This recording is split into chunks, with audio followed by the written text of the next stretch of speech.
నమస్తే, welcome to red TV. ఈరోజు మనతో పాటు ఉన్నారు ప్రముఖ ఆధ్యాత్మికవేత్త శ్రీమతి సన్నిధానం లక్ష్మీ విశ్వనాథ్ గారు. మాట్లాడదాం. మేడం నమస్తే. మేడం నమస్తే అమ్మ. అప్పు లేనివాడు ధన్యుడు సుమతి అని ఒకటి రాయాలేమో అనిపిస్తోంది. ఇవాళ రేపు ప్రతి ఒక్కరికి అప్పు ఎంతో కొంత, వాళ్ళ స్థాయిని బట్టి వాళ్ళ స్తోమతని బట్టి. అప్పు లేని వాళ్ళు అంటే నిజంగా అదృష్టవంతులు. సరే, అప్పు ఎందువల్ల చేశారు, ఏం చేశారు, ఎలా దుబారా ఖర్చులు, ఇవన్నీ విషయాలు పక్కన పెట్టేస్తే అసలు అప్పులు త్వరగా తొలగిపోవాలి అంటే ఏం చేయాలి, ఎలాంటి దైవారాధన చేస్తే రుణ విమోచన జరుగుతుంది, మీ మాటల్లో చెప్తారా? తప్పకుండా. శ్రీ మహాగణాధిపతే నమః, శ్రీ గురుభ్యో నమః. రెడ్ టీవీ వీక్షకులందరికీ నమస్కారం. అప్పు లేనివాడు ధన్యుడు సుమతి. బద్దెన్ గారు చెప్పిన మాట కరెక్ట్ అప్ప, మీరు చెప్పింది. అసలు అప్పులు ఎందుకు చేయాలి? మనకి ఎంత మంచం ఉందో అంతవరకే ముడుచుకోవాలి. మొట్టమొదటి విషయం, మన శక్తికి మనం ఎంత మోయగలుగుతామో అంతవరకే మోయగలగాలి. మోయలేని దాని బరువు ఎత్తుకొని తర్వాత బాధపడి అనవసరమైన రోగాలు వచ్చి ఆ రోగాలకు ఖర్చు పెట్టడానికి అక్కడ అప్పు చేసి. కరెక్ట్. అయితే ఇవన్నీ దుబారా ఖర్చులు వాళ్ళకి వర్తిస్తుంది, కానీ కొంతమంది ఆరోగ్యపరమైన వాటికి తప్పు లేదమ్మా. అప్పు అవి ధర్మం వేరు, ఆపద్ధర్మం వేరు అంటారు కదా. అది చెప్పాలంటే ఆపద్ధర్మమే అది, అప్పు చేయటం అనేది తప్పదు. ఇప్పుడు మా దగ్గర లేనప్పుడు మరి ఒక జబ్బు చేసింది, మరి ప్రాణం నిలబెట్టాలన్నప్పుడు ఎవరో ఒకరి దగ్గర అప్పు చేయవలసిందే, అది తప్పదు. అటువంటివే కాదు, కొంతమంది అప్పు చేయాల్సి వస్తూ ఉంటుంది. ఇప్పుడు మనం చూస్తూ ఉంటాము టీవీలో, తెల్లవారు లేస్తే రైతులు మేము అప్పు చేసి ఇవి పెట్టాము కానీ ఇదంతా పంట నష్టమైపోయిందని చెప్తూ ఉంటారు. వాళ్ళు అప్పు చేయకపోతే అసలు మనకి తిండి ఉందా? లేదు కదా. నిజంగా అట్లాంటివన్నీ చూసినప్పుడు చాలా హృదయ విదారకంగా అటువంటి వాటికి తప్పు లేదు. కానీ కొంతమంది ఊరికి చీటికి మాటికి అప్పు చేస్తుంటారు. ఒక నలుగురి దగ్గర 4 పదులు తీసుకున్నారు అనుకోండి, ఈ 4 పదులు ఎట్లా తీర్చాలన్నది ఇంకొకటి దగ్గర పోయి 100 రూపాయలు తీస్తారు. ఈ చిన్న చిన్న గీతలు ఎందుకు, పెద్ద గీత గీసేద్దామని. అదేదో సినిమాలో రాజేంద్ర ప్రసాద్ గారు చెప్పినట్టే ఉంటుంది, అట్లా ఉంటుంది. ఒకళ్ళ దగ్గర తీసుకొచ్చి ఆ అమౌంట్ ఎక్కువగా ఇచ్చేసేయటం అనేది. సరే, మనం ముఖ్యంగా ఈ అప్పుల బాధ పోవటానికి లక్ష్మీదేవి ఆరాధనమ్మ. మనకి దారిద్ర్య మోచన స్తోత్రం ఒకటి, రుణ విమోచన స్తోత్రం ఒకటి చదువుకోవటం.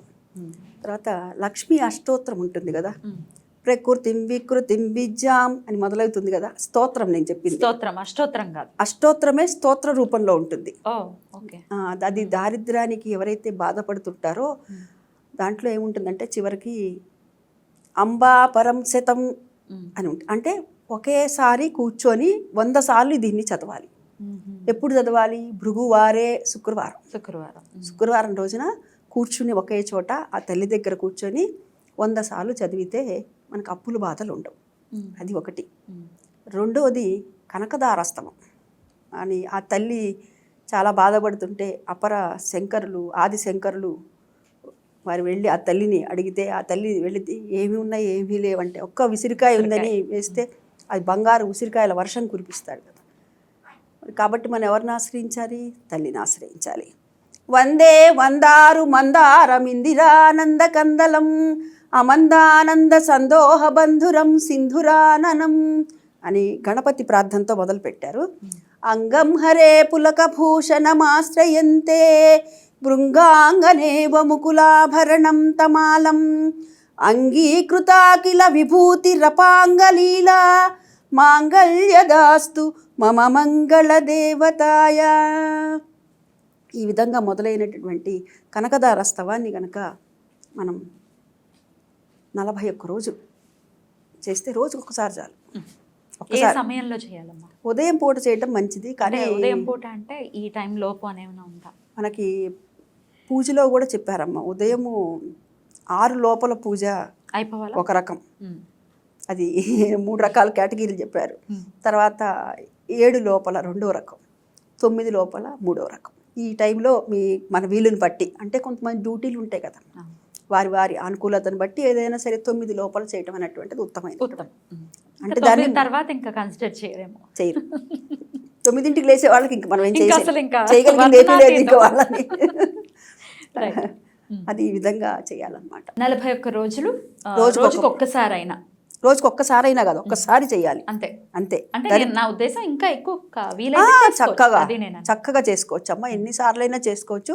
రోజుకి ఒకసారి అయినా సరే చేయటం వల్ల ఏంటంటే భగవంతుడి అనుగ్రహం తప్పక కలిగి తీరుతుంది. ఈ రోజు మొదలు పెట్టాలని ఏమైనా ఉందమ్మా? శుక్రవారం అలా అలా ఏం మొదలు లేదమ్మా, ఒక్కొక్కళ్ళు ఎవరు వీలు వాళ్ళది. ఇప్పుడు నేను బలానా రోజే మొదలు పెట్టుకున్నాను అనుకో, వాళ్ళకి ఇబ్బందులు ఉండొచ్చు, ఊరు వెళ్ళవచ్చు, లేదా కనుక ఆడవాళ్ళకి వేరే ఇబ్బందులు రావచ్చు, రకరకాల సమస్యలు ఉంటాయి కదా. సరే, కాబట్టి ఎవరి వీలుని బట్టి వాళ్ళు చేసుకోవచ్చు. మధ్యలో మరి ఆడవాళ్ళకి సమస్య ఉంటుంది కాబట్టి మధ్యలో బ్రేక్ వస్తే 5 రోజులు, ఆ 4 రోజులు ఆపేసి మరలా 5వ రోజు నుంచి మొదలు పెట్టుకోవచ్చు, కంటిన్యూ చేసుకోవచ్చు.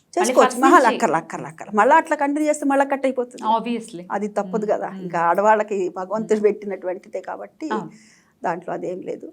ఇంకా లక్ష్మీదేవికి మనం మారేడు దళాలతో కనుక పూజ చేస్తే శివుడికి అని చెప్తారు, కానీ లక్ష్మీదేవికి మరి లక్ష్మీదేవి ఉండే స్థలం కూడా ఉంది ఒకటి మారేడు దళంలో.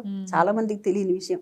ఎక్కడ ఉంటుందటంటే 3 దళం అంటే 3 ఆకులు కదా, ఆ ఆకు మధ్యలో ఈన ఉంటుంది కదా, ఆ ఈన దగ్గర ఉంటుంది లక్ష్మీదేవి.